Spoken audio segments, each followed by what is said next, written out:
Sigley and Hooper, Representative Steele, Burfield, Jacques, Cheney, Anderson, Holcomb, Gonzalez, Pittman as well. And then where's Petronas? Is he here? Okay. Petronas is here as well for the state CFO. So as of right now, all Pinellas County, anyone that can receive power has power restored. I know they had hundreds of thousands of outages just in here alone. If you don't have power, it's because there's something with the receipt at that point. So there's 100% of the accounts are going. Totally in the state, we've had 2.38 million restorations since the storm hit, and they're down to 20,000 that are out in the entire state. Most of that is the electrical co-ops in the Big Bend region. Some of that is just because they had to do total rebuilds of some of the electric infrastructure. But bottom line is we had a Category 4 hurricane. The vast majority of people that had outages had them back within 24 to 48 hours, and then even hard-hit areas had it in less than a week. So I want to thank everybody who was involved in that. Obviously, we pre-staged this. We believe time is of the essence to get people back on their feet. But we've had a lot of support in that vision from our utilities, not just the private ones like Duke and FPL and TECO, but also the municipals and the co-ops. They accepted a lot of mutual aid that was brought into Florida. So thank you for doing that. That's making a big difference. We've been able to make repairs we didn't have a lot of damage of infrastructure in terms of bridges and roads, relatively speaking, for a storm this magnitude. But, you know, we were down in Bradenton Beach, Anna Maria Island, Longboat Key area, and you had Gulf Drive there that had damage, had massive amounts of sand, and that was going to be potentially weeks-long effort. We did an emergency repairs and opened it up within 48 hours. So that is open for that entire stretch. And you had 5 feet of sand in some parts of that road, which was really, really difficult. So all 16 miles were cleared at the beginning of the week. And I want to thank everybody at FDOT who was able to do that. You know, here in Pinellas County, Gulf Boulevard, Florida Department of Transportation, they've removed 50,000 cubic yards of sand. You see all this sand that gets brought in with the storm surge. You still have some piles I see that's been put on the side. A lot of that's been hauled off. They're going to store that, and then if the community's wanted for beach renourishment, you can bring the sand in and do beach renourishment for your dunes. But bottom line is that brought a lot, and so they did a really good job to be able to help with that. I'd also just say, you know, I was in Pinellas County, you know, after the storm, but then just driving around again, and we went to a bunch of different spots just to see. People are out working, and not just like crews that are working for government or contractors. You got people out there fixing up their homes, getting the garbage out, getting the debris. The business folks are out. And, you know, this was a lot of damage here, but I'll tell you, people are making progress. And you can see that just from where we were a few days ago till we are now. And that is not necessarily the usual way these things go. Sometimes it just sets in. There's a lot of demoralization and things aren't getting done. There's people out and about here. That's one of the reasons why it's important when you have a storm and people evacuate that they're allowed to get back to their businesses and property and homes as soon as possible because they're out there doing the work. So I was really impressed with what I've seen in terms of the progress. Really, really positive. Now, Pinellas County, we in the state of Florida have provided, based on requests, just here in the county, 326.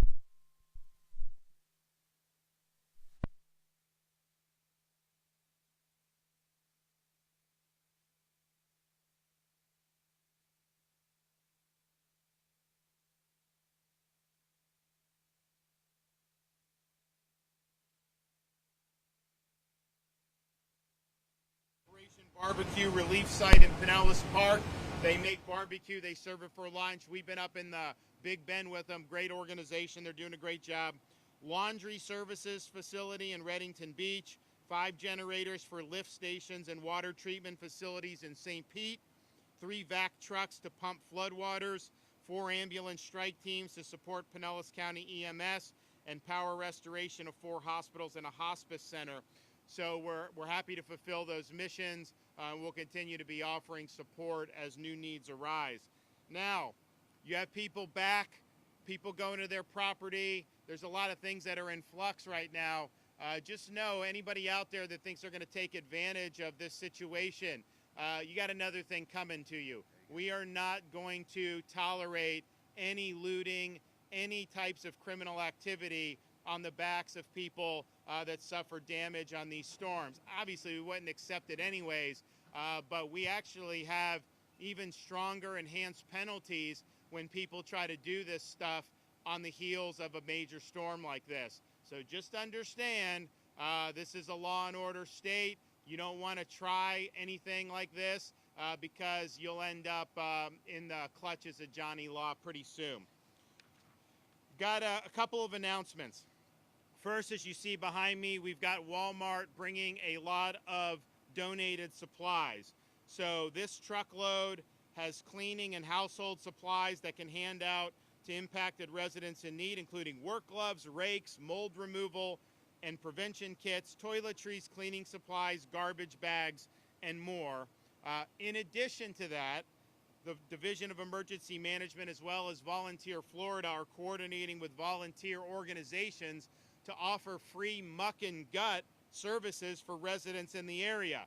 So this will help clear the homes of debris and irreparable building materials like wet drywall and rotten wood.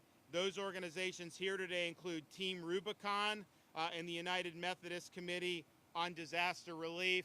We've also got the Southern Baptist disaster relief organizations involved in different parts of the state as well. So especially for some of the elderly, you may not be able to go in there and rip out your drywall. I know some of these places, you're talking about feet in terms of the storm surge.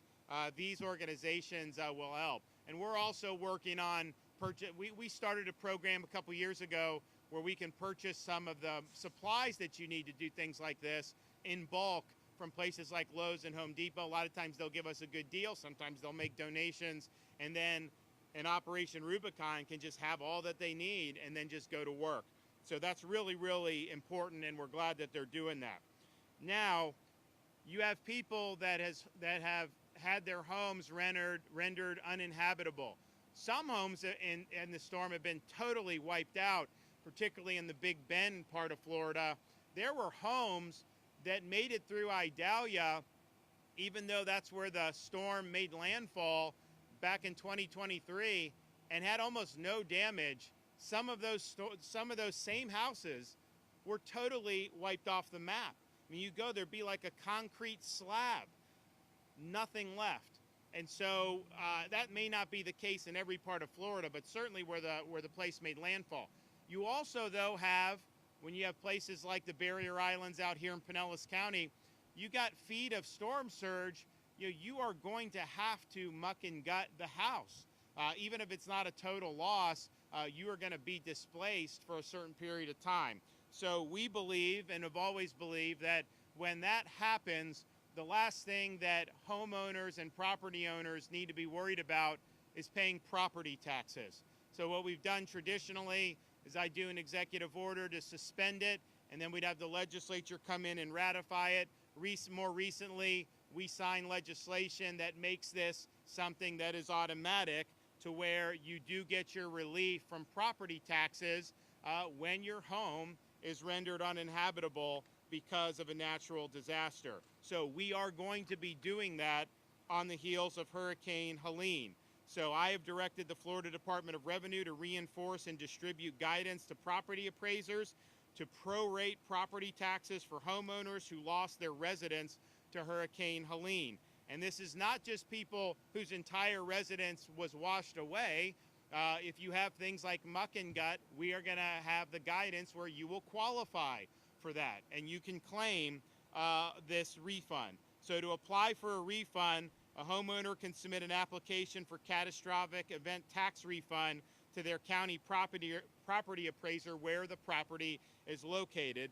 Impacted homeowners will have until March 1st of next year to submit this. You can find this document and download it at floridarevenue.com.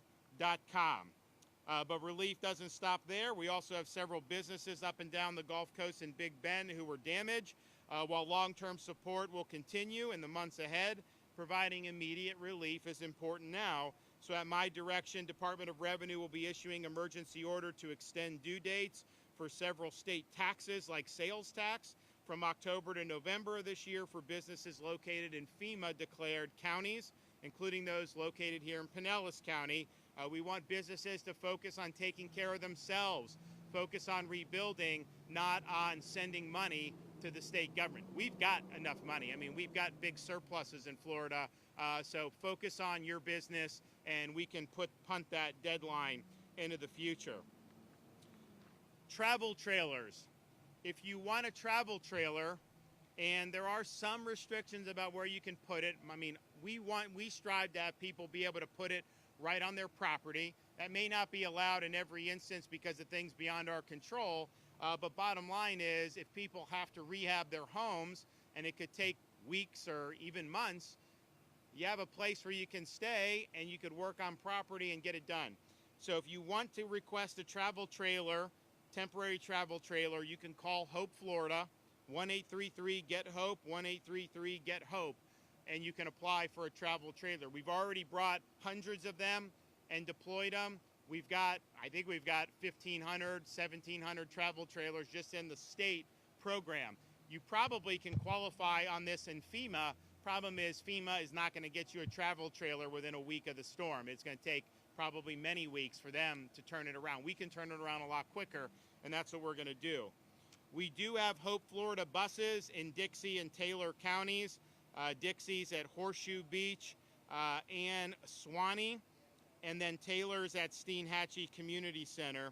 We also have Hope Navigators in Charlotte, Pinellas, Pasco, Sarasota, Lee, Hamilton, Madison, Suwannee, and Taylor counties going into neighborhoods directly impacted by the storm to offer support.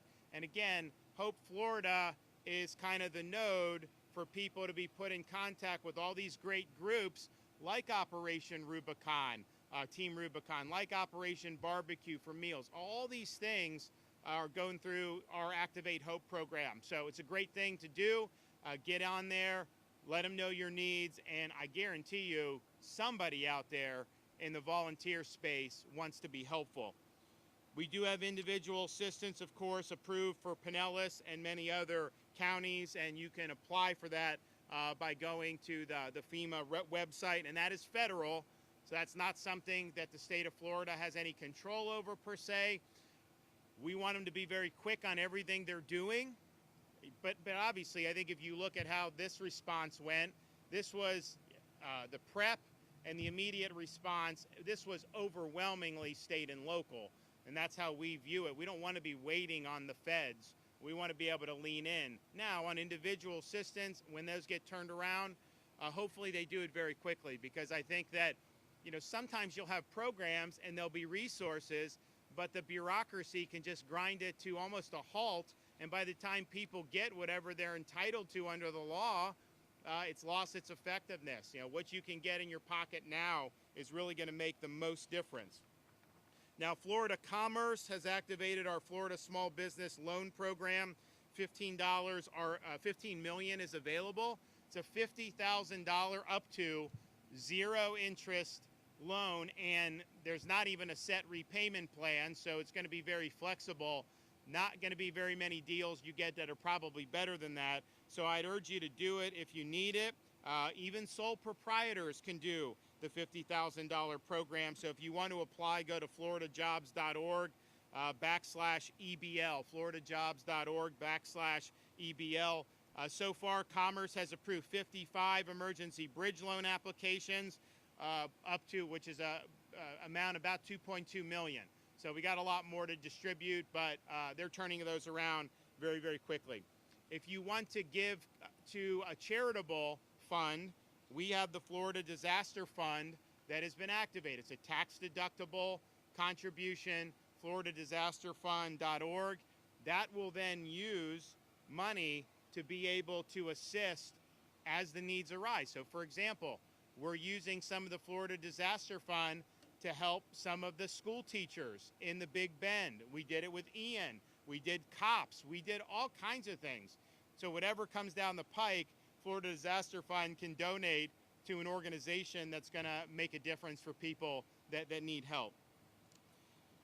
I think, as most people know, we had a very a quick response to the storm in terms of rescue operations. All the assets locally and at the state were deployed for that. There were thousands of successful missions that were discharged, but fortunately, a day into the storm, a little bit, maybe 48 hours, we just did not have requests for any active rescue situations. And so whether it's Chinook helicopters, whether it's some of our riverine teams at Florida Fish and Wildlife, those were basically sitting idle. You look up north to North Carolina and the mountains in the western part of the state, a place that has a lot of Floridians that go to over the summer. We have sent that under Operation Blue Ridge to help stabilize and rescue operations in the Blue Ridge Mountains. And so far, we've had rescues of a mother with a young baby. They've dropped supplies in different communities that have been cut off. We have FDOT deploying a team up there with 7,500 feet of temporary bridges. We have Florida Fish and Wildlife. Yesterday, our folks made contact with a community of 100 families that were stranded without access to food or water. Team airlifted in rations, clean water, and fuel. And they've done tens of thousands of pounds of food that they've dropped in to different parts in western North Carolina. So I want to thank everybody who's done that. That is a very difficult situation because when you're cut off, it's harder to get the relief in. And people, they can go a few days, but after you get beyond that, things can get very, very dicey. So I appreciate Florida stepping up. They've already made a difference, and they'll continue to do so as long as there's a demand for that. Okay, we're going to hear from Alex Kelly, Florida Commerce, and then Jimmy Petronas has an announcement. Well, Governor, thank you so much, and thank you for this opportunity. Get a little closer. Governor, thank you so much, and thank you for this opportunity just to elaborate a little more on the response and recovery for our businesses around the state, throughout the state. And Governor, first, just thank you. You've moved with velocity and purpose, and you've charged us to do so to help businesses throughout the state, and that matters because we know that for each one of you, including those who we just met walking down the street here, we know that every day counts, and it's important not just to reopen quickly for you, for your employees, but also to have the confidence that your state leaders who are here today are here with you and are going to see you through that process. I also want to say, Governor, you mentioned Hope Florida, the First Lady's initiative. I want to say thanks so much for the partnership that we at Florida Commerce have had with Hope Florida. We so oftentimes co-locate our resources in different parts of the state because Floridians who have potentially, after a storm, a complicated variety of needs, oftentimes those Floridians also have concerns about either their job that they can't go back to temporarily, maybe permanently, or they're concerned about their business. And so we've had a great partnership in that regard. Governor, you mentioned the emergency bridge loan program. I can say this because we did the research. The state of Florida has never mobilized its emergency bridge loan program for small businesses as quickly as we have for Hurricane Helene. So this is without a doubt the fastest deployment of really working capital that small businesses need, whether you need to pay your employees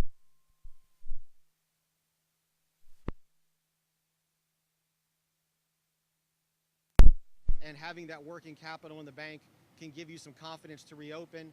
Again, the governor mentioned those loans are 0% interest loans, so there's no risk involved in taking those. And our team is working till midnight each night to process those applications. Again, the governor mentioned 55 approved already, about 300 in hand as of when we were traveling over here. So we're moving quickly with those. And I can say, too, 10 of those 55 loans are actually here to businesses in Pinellas County. So without a doubt, Pinellas County has been the greatest participant in that loan program. It's not surprising, too, because we also launched a business damage assessment survey, and we've had nearly 1,600 responses from impacted areas throughout the state. That business damage assessment survey gives us a lot of important information. First, to connect with those businesses, let them know the variety of services that we have, the state has, our partners have, that might help them reopen and reopen with confidence.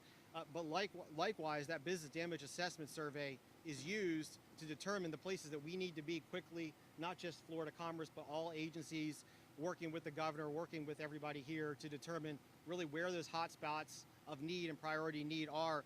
Pinellas County businesses actually represent well more than 20% of those responses. Pinellas County is the leading county to respond. Businesses here have given us more feedback than any other county in the state. Your neighbors in Hillsborough are second, and really this region, Manatee, Sarasota, Pasco, we're hearing a lot from businesses here, and it's incredibly helpful. You can take that business damage assessment survey at floridadisaster.biz. Again, floridadisaster.biz, B-I-Z. Almost everything I'm saying today is available at floridadisaster.biz. We've been doing Florida Commerce, we've been doing door-to-door business canvassing in a number of counties across the state, including in a number of rural and remote communities, to really, if a company can't or couldn't maybe get online right away or couldn't get to their phones right away, we've been going door-to-door in a number of those counties. And we've been doing so oftentimes, as I mentioned earlier, in partnership with Hope Florida, really ourselves and DCF, giving feedback as we encounter residents, business owners who have varying types of needs, and then deploying to different communities all throughout the state, and we'll continue to do so. So as you, as a community here, as you have feedback, if you go to floridadisaster.biz, our phone number's there, our email address is there. Maybe you're okay, but you know your neighboring business is in peril and needs help. Any bit of information is incredibly helpful, and we take action quickly and deploy a team to canvass those neighborhoods, talk to those business owners, and find out what kind of support is needed. We've also, frankly, been on the phones. We've been doing it the old-fashioned way, too, calling those communities where maybe there aren't as many of your sort of larger big box chains, but there's more smaller businesses, and we've been on the phone with close to about 2,500 businesses now throughout the impacted areas, finding out A, if they're open, and B, what kind of help they need, and really using that to assess the kind of support they need. In so many communities it gets overlooked, particularly a lot of rural communities out kind of away from here, but in rural parts of the state, that Dollar Tree, that Ace Hardware, that Busy Bee location, that might be the lifeblood of the community. And so reaching out to those businesses is critical to assess what kind of services are needed. We also launched, we launched a surge of business and employee related supports starting yesterday in 3 counties, and today in 3 more counties, and over the course of a 9-day period in 17 counties throughout the state, including Pinellas. We launched a surge of support in partnership with our career source boards from around the state, and also the state's Small Business Development Center network, to really collectively as a group surge in communities and cluster and provide that opportunity for businesses that need any kind of advice or guidance on reopening, the financial support that the governor mentioned, or the employees themselves who maybe have a former employer who they can't go back to work for, and they need a new place to work. They need to fill out a job application. Maybe they need some new job training. So we, Career Source, the State Small Business Development Center Network, yesterday in Franklin, Wakulla, and Jefferson counties, all co-located. We're going to be there in each of those counties for 3 days. Today, we opened up in Lee, Sarasota, and Charlotte counties. And this weekend, we're going to be here in Pinellas. We're going to be here Saturday and Sunday, conveniently, all day long. We're going to be at the Career Source in Clearwater. So we're going to be at 2312 Gulf to Bay Boulevard in Clearwater at the Career Source location. Again, ourselves, Florida Commerce, Career Source, and the State Small Business Development Center Network. So if someone's looking to, and someone really needs to have a sit down and a conversation about their business, the kind of supports they need, our experts, our subject matter experts, are going to be there all day long to support those kind of needs. And again, for many of you who maybe have employees who are looking for answers too, we'll be there for them as well.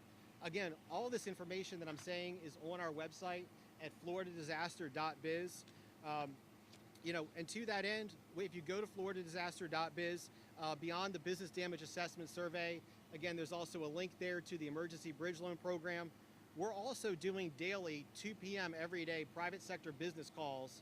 We have been since the day after the storm business calls where literally private sector partners and associations from around the state that probably represent and support many of the businesses here, like the Florida Restaurant and Lodging Association. They're on those calls every day at 2 o'clock, providing the latest intelligence that you might find beneficial for this community, for your reopening or other businesses that you're supporting. You can also go to that website. You can find our phone number, our email address. So if you have something to share with us, something to ask for from us, we're hearing from businesses at that website asking for some of the same resources and materials the governor was requesting. Governor, when we were in Horseshoe Beach yesterday, some of the very resourcing that came for that site came from businesses in that community that went through our website, contacted us and said, this is what we need to open, this is what we need to support. So we're there and available 24 hours a day to reach out. The last thing I just want to say, Governor, you said it several different ways, but this is a big team effort, serving the state, helping businesses reopen, helping employees get back on their feet. You pointed out Walmart earlier. All of this is in partnership with Comcast, Spectrum, Home Depot, Lowe's, Publix, Walmart, Chick-fil-A, Winn-Dixie, Wawa, the Salvation Army, Visit Florida. It really is a tremendous partnership, and that is something that I think is just unique about Florida, is that we don't sit back. We race to come together and figure it out and help our neighbors. We saw an example, Governor, yesterday in Horseshoe Beach that I thought was amazing. Sunset Bar and Grill, this little bar and grill that is a complete muck and gut.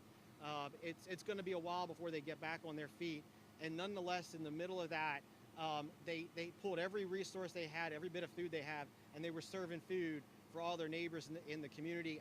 I think that's representative of why Walmart's here. I think that's representative of a lot of the partners we have. With that, Governor, just again, I want to thank you for your leadership in pulling us all together so quickly. And I'll turn it over now to CFO Jimmy Petronas. Thank you, Alex. Good afternoon. It's times like this, times like disasters like this, the one thing I appreciate about the governor the most, he has no patience. The type of response that we have seen from his resources in this state have been nothing but short of a miracle, because his teams work around the clock 24/7 to make sure that the citizens of this state suffer as little as humanly possible. Governor, thank you for your leadership. Those out here that are in the process of filing an insurance claim, this is going to be critical that you're paying attention to what I'm about to tell you. Starting on Friday, Saturday, and Sunday, from 9 a.m. to 5 p.m., we will be doing an insurance recovery village. We'll be at the Clearwater Parks and Recreation Center. That is at 1501 North Belcher Road in Clearwater. It's going to be important. If you do not know what type of insurance you have, please come. You don't know if you have contents, if you don't have windstorm, or if you have flood, auto, come to us. Let us help you solve your insurance claims process.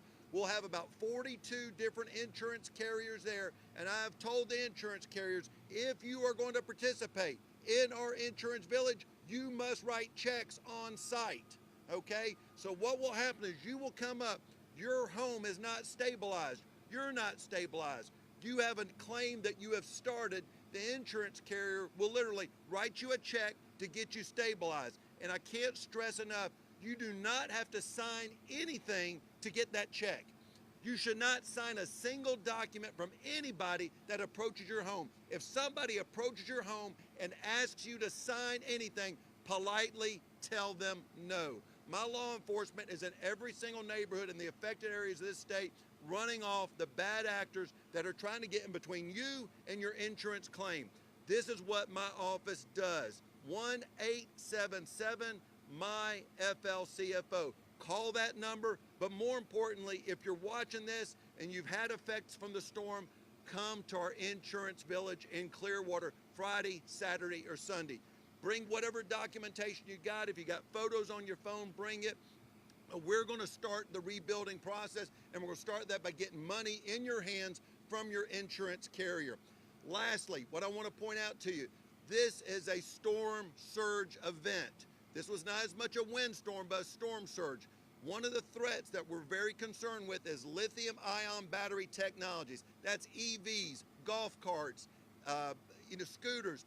These devices do not mix well with salt water. We've had 16 fires already in the Pinellas, Tampa Bay area from EV-related flood effects where the device has caught fire, and we had some circumstances where the house is actually burned down. The EVs, about 6 of them so far, have set houses on fire.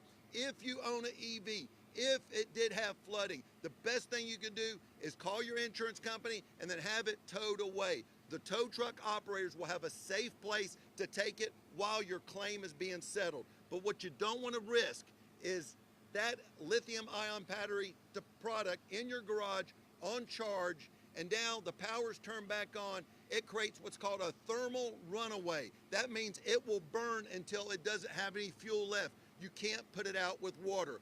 Ultimately, that could lead to harming you, your household, or a first responder. So please understand those items and salt water do not mix, and you need to take an extra precaution, as we have already had a series of fires that are lithium-ion battery related. Again, please do not sign anything. If you sign something, if you show up to our insurance village, we've got 2 windows of time, 10 and 30 days. If you have signed something, we can help you get out of that document that you have signed. You can always hire an attorney. You can always hire a public adjuster. You can always hire public help. Take advantage of what we're doing for you for free. You pay us to do it. Let us do our job. Governor, thank you. Okay. So we've got the tax rebates for property. We shouldn't be collecting property taxes from people that have had this type of damage. So make sure that you file for that. Make sure you get your rebate accordingly. We're going to be issuing guidance to all the property appraisers, and we want to be very aggressive at providing that relief. And the law is what it is. And if there are circumstances that don't fit in the law, then report that, and we'll look at doing an executive order and getting the legislature to ratify that when they come back in after the election. So please take advantage of your property tax rebate. We want you to do it. You're entitled to do it, and it would be wrong to collect taxes from somebody who's not even able to use their home as a result of damage to the storm. Final thing I'll just say is I see a lot of people, as I mentioned earlier, working really hard. I see a lot of progress from the initial reports and my initial survey here a few days ago. So just understand that's not necessarily normal. Sometimes an area gets hit, and I mean, it could just be devastating, and no progress could be made for weeks or even months sometimes. So you got a lot of momentum here. You got folks local, state. We're going to be involved in all this. We want everybody to get on their feet. But at the end of the day, this was a tough event. But you also have the opportunity to live or work in one of the prettiest places in the country. I'd put the beaches here up against any place in the United States. And when I tell people about Pinellas beaches and they come, they always tell me how much they like it. A lot of people think like all the beaches are on the east coast of Florida. It's like, no, you got to go to over here. And when they do, they love it. So this is a treasure. You are going to be able to do great things here. So keep the faith. It's not going to be easy, but people are working really hard, and we'll get there. We'll get it done. All right, any questions?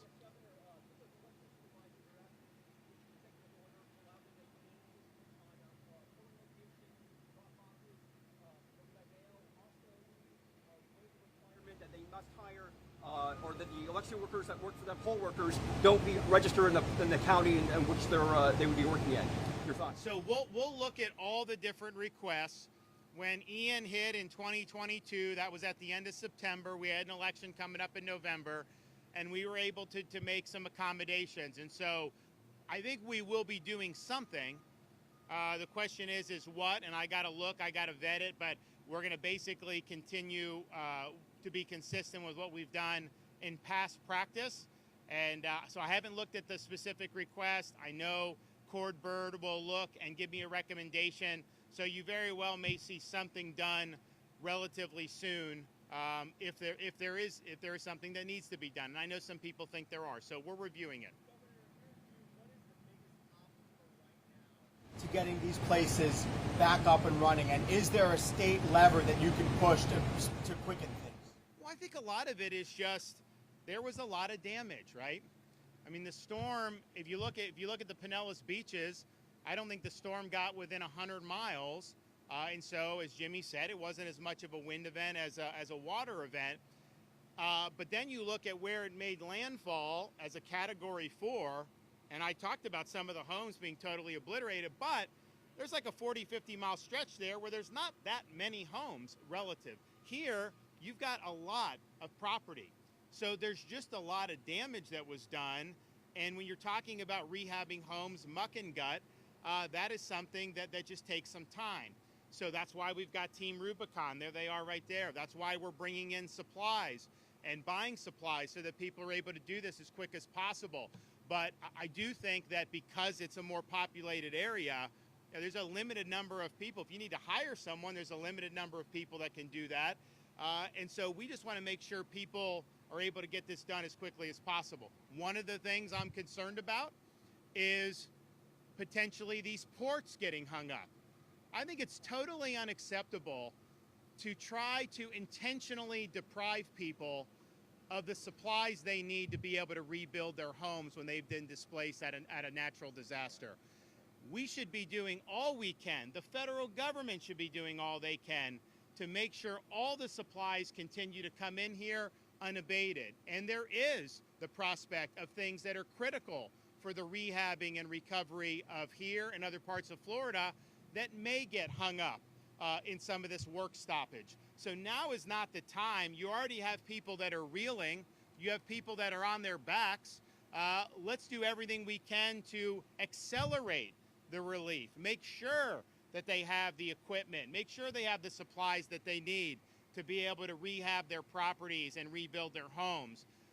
We are looking at if there's anything as in terms of the Florida ports and my responsibility and authority as governor to facilitate. I'm not sure that there is, quite frankly. I mean, because some of these things are contracts and you've got different stuff with feds. So we'll see. But anything I can do, I'm going to do to make sure that the supplies continue going. But that is a big concern. I mean, just think about it. This is tough anyways because you got a lot of different property that needs attention. But if all of a sudden this stuff starts getting backed up and it starts getting delayed days, weeks, or even more, that's going to be intolerable. So we have an emergency situation in our country, not just in Florida, but in Georgia, North Carolina, and Tennessee in particular. So we should be doing all we can as Americans to make sure that the supplies are continuing to be delivered to our ports and delivered to where they need to be so that they can get put into practice. So I'm committed to pulling whatever levers I can to make sure that that happens.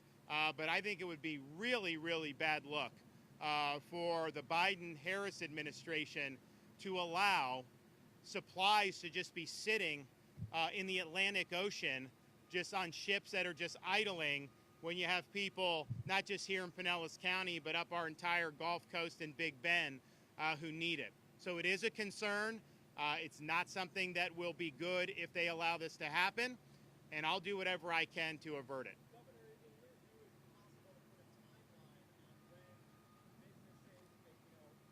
People who depend on this economy here will see things getting to relatively back to normal, if that word exists still. So I think it's going to depend on the business, on the home, on the damage, and I don't think it's going to be uniform. But what we're committed to doing is getting rid of any red tape or bureaucracy that would inhibit a business from getting back to business. So, for example, we were in Steinhatchee up in the Big Bend, relatively small community, got hit by Hurricane Idalia. After Idalia, I go to Roy's Restaurant, great seafood joint there right on the water, and they were providing relief. They had some damage, but not much. This time, Roy's Restaurant is basically gone, total destruction. So, these are folks who are resilient, and they take it in stride, and they want to put their best foot forward. So they want to be able to use a mobile kitchen to be able to serve folks in the community. Well, there's restrictions in terms of whatever the laws and local regulations, and I said that's unacceptable.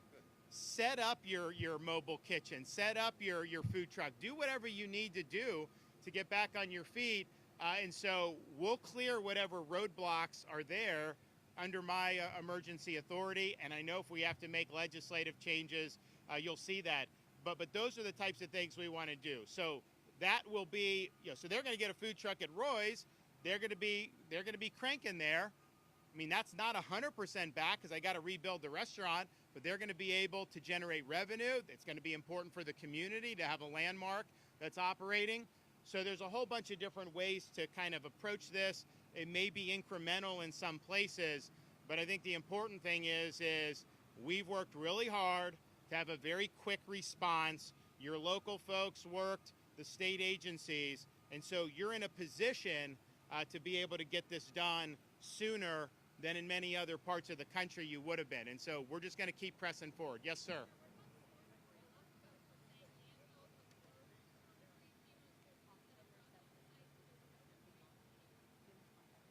So the debris is something that either the city or county has the debris contracts for.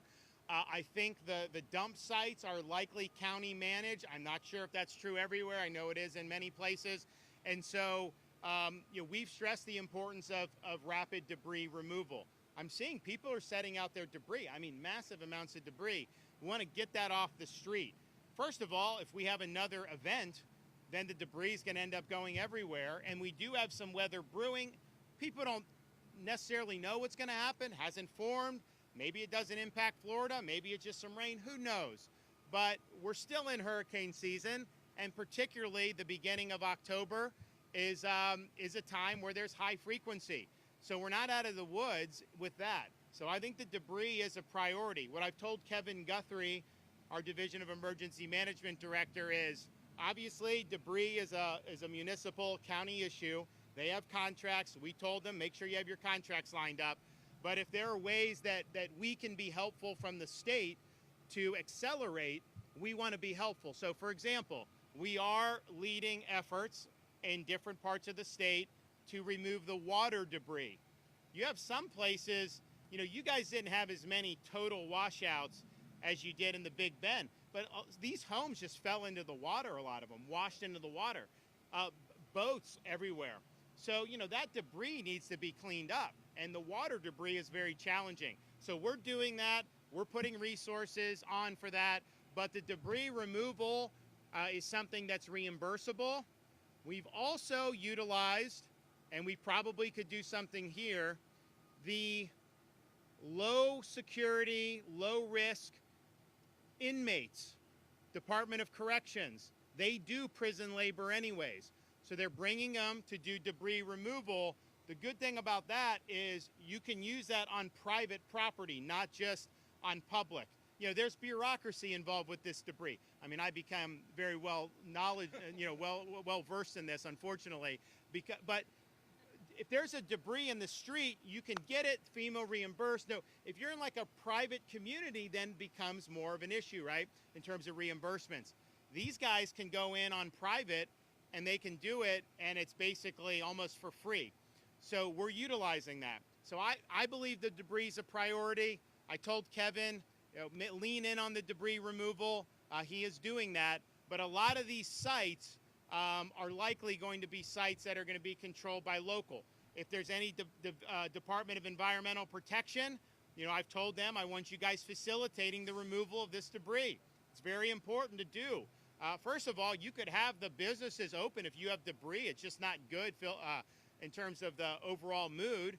Getting that debris off helps bring life back. And so it's important in and of itself, but I think it's also important to lift people's spirits. So we're here to help. We think it's important, and we're willing to put resources to bear to get it done quickly. Yes.